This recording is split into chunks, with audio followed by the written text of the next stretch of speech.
வருமான வரி கணக்கை தாக்கல் செய்ய முடியாததால் வெளிநாடு செல்வோர் உள்ளிட்ட பல்வேறு தரப்பினர் தற்போது அவதிக்கு ஆளாகியிருக்கிறார்கள். வருமான வரி கணக்கு தாக்கல் செய்வதற்கான போர்ட்டல் திறக்கப்படாததால் லட்சக்கணக்கான தவிப்புக்கு ஆளாகியிருக்கிறார்கள். வருமான வரி கணக்கு தாக்கல் படிவத்தில் பல மாற்றங்கள் செய்யப்படுவதால் போர்ட்டல் திறப்பதில் சிக்கல் என தகவல் வெளியாக இருக்கிறது. இது பற்றி நம்முடைய கருத்துக்களை பகிர்ந்து கொள்வதற்காக தென்னிந்திய பட்டய கணக்காளர் சங்கத்தைச் சேர்ந்த அபிஷேக் முரளி அவர்கள் தொலைபேசி வாயிலாக இணைந்திருக்கிறார். சார் வணக்கம். இந்த வருமான வரி கணக்கு தாக்கல் செய்ய முடியாமல் பல்வேறு தரப்பினரும் தற்போது தவிப்புக்கு ஆளாகி இருக்கிறார்கள். போர்ட்டல்ல என்ன மாற்றங்கள் செய்யப்பட்டிருக்கு? இந்த சிக்கலுக்கு என்ன காரணம்? அது இன்னைக்கு ஜென்ரலா income tax returns filing season சொல்லுவாங்க. அதாவது வருமான வரி தாக்கல் பண்றது 31 ஜூலை லாஸ்ட் டேட். இது முடிஞ்ச இயர் 31 மார்ச் 2025 முடிஞ்ச இயருக்கு ஃபைல் பண்றாங்க. ஜென்ரலா பாத்தீங்கன்னா லாஸ்ட் 3-4 இயர்ஸா கவர்மெண்ட் இந்த ஃபார்ம்ஸ் ஃபர்ஸ்ட் வீக் அல்லது செகண்ட் வீக்குள்ளேயே நோட்டிஃபை பண்ணி அப்லோட் பண்ணிடுறாங்க. ஸோ ஃபைல் பண்றதுக்கு டைம் 1 ஏப்ரல்ல இருந்து 31 ஜூலை வரைக்கும் டைம் இருந்தது. ஆனா இந்த வாட்டி இன்னி வரைக்கும் ஃபார்ம்ஸ் நோட்டிஃபை பண்ணியாச்சு. அதாவது ஃபார்ம்ல என்ன வரும், என்ன கேள்வி இருக்கும், என்ன ஃபில் பண்ணும் என்று தெரியும்.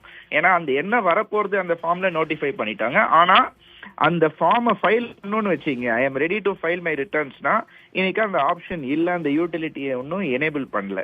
ஸோ கரண்டா என்னன்னு பார்த்தீங்கன்னா இந்த நோட்டிஃபை பண்ண ஃபார்ம்ஸ்ல எதிர்பார்த்த மாதிரி நிறைய சேஞ்சஸ் இருக்கு compared to last few years. Major changes இருக்கு இந்த வாட்டி. மேபி அந்த சேஞ்சஸ் இன்ட்ரடியூஸ் பண்றதுக்காக டிலே பண்ணிருக்கலாம். பட் ஆஸ் ஆஃப் நவ் இன்னி வரைக்கும் அந்த ஃபார்ம் யூட்டிலிட்டி அவைலபிளா இல்லை ரிட்டர்ன்ஸ் ஃபைல் பண்றதுக்கு.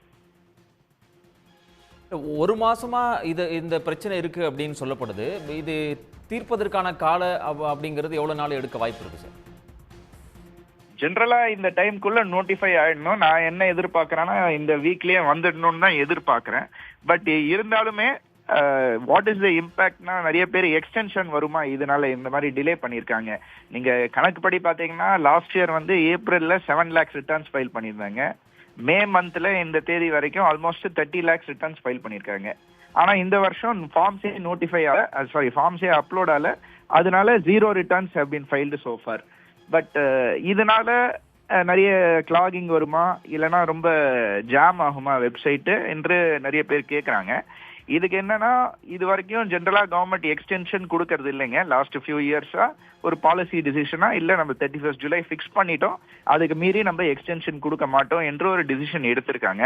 பட் அந்த டிசிஷன் மீறியும் எடுக்கணும்னா இந்த வாட்டி there is a big impact. அது என்னன்னா டில் 2 years பேக் நான் 31 ஜூலைக்கு மேல ஃபைல் பண்ணினா நான் ஃபைல் பண்ணலாம். பிலேட்டட் ரிட்டர்ன், லேட் ரிட்டர்ன் சொல்லிட்டு நான் ஒரு ரிட்டர்ன் ஃபைல் பண்ணலாம். 31 ஜூலை வரைக்கும் டைம் இருக்கு. ஆனா 2 years பேக் வரைக்கும் அந்த பெனால்டி ஆஃப் ஃபைலிங் எதுவுமே கிடையாது. அதாவது 31 ஜூலைக்குள்ள ஃபைல் பண்ணலன்னா எனக்கு சர்டன் பெனிஃபிட்ஸ் போயிடும், கேரி ஃபார்வர்ட் ஆஃப் லாஸ் போயிடும், சர்டன் ரிட்டர்ன்ஸ் ஃபைலிங்க்கு இன்ட்ரெஸ்ட் அதிகமாக வரும். ஸோ அந்த இன்ட்ரெஸ்ட் வேவர்லாம் எனக்கு போயிடும். ஸோ இந்த பெனிஃபிட்ஸ் போயிடும். பட் பெனால்டி எதுவுமே இல்லை. இந்த வாட்டி லாஸ்ட் 2 இயர்ஸா பெனால்டி இருக்கு. அதாவது ரிட்டர்ன்ஸ் ஒழுங்கா டைம்குள்ள ஃபைல் பண்ணலன்னா 5,000 rupees வரைக்கும் பெனால்டி லெவி பண்ணலாம். ஸோ இந்த மாதிரி சூழ்நிலையில அந்த எக்ஸ்டென்ஷன் என்று ஒரு டிசிஷன் எடுக்கணும்னா வச்சுங்க, 31 ஜூலை மேல நான் எக்ஸ்டென்ஷன் கொடுக்கணும்னா அந்த டிசிஷன் கொடுக்கறதுக்கு ஐ வில் கன்சிடர் நான் எக்ஸ்டென்ஷன் கொடுத்தேன்னா எனக்கு பெனால்ட்டியில இவ்வளோ ஃபண்ட்ஸ் வரும், இப்போ நான் எக்ஸ்டென்ஷன் கொடுத்தா அந்த ஃபண்ட்ஸ் போயிடும். அந்த ஒரு அடிஷனல் டிசிஷன் மேக்கிங் ஃபேக்டர் கவர்மெண்ட்டுக்கு இருக்குங்க. ஸோ இந்த ஃபேக்டர்ஸ் எல்லாமே கூட்டி கழிச்சு பார்த்துட்டு இந்த டிலேனால எக்ஸ்டெண்ட் பண்ணுவாங்களான்னு ஒரு ப்ராக்டிக்கல் கொஸ்டின். நன்றி சார், இணைப்பில் வந்தமைக்கு மிக்க நன்றி. உடனுக்குடன் செய்திகளை தெரிந்து கொள்ள சன் நியூஸ் பெல் ஐகானை கிளிக் பண்ணுங்க.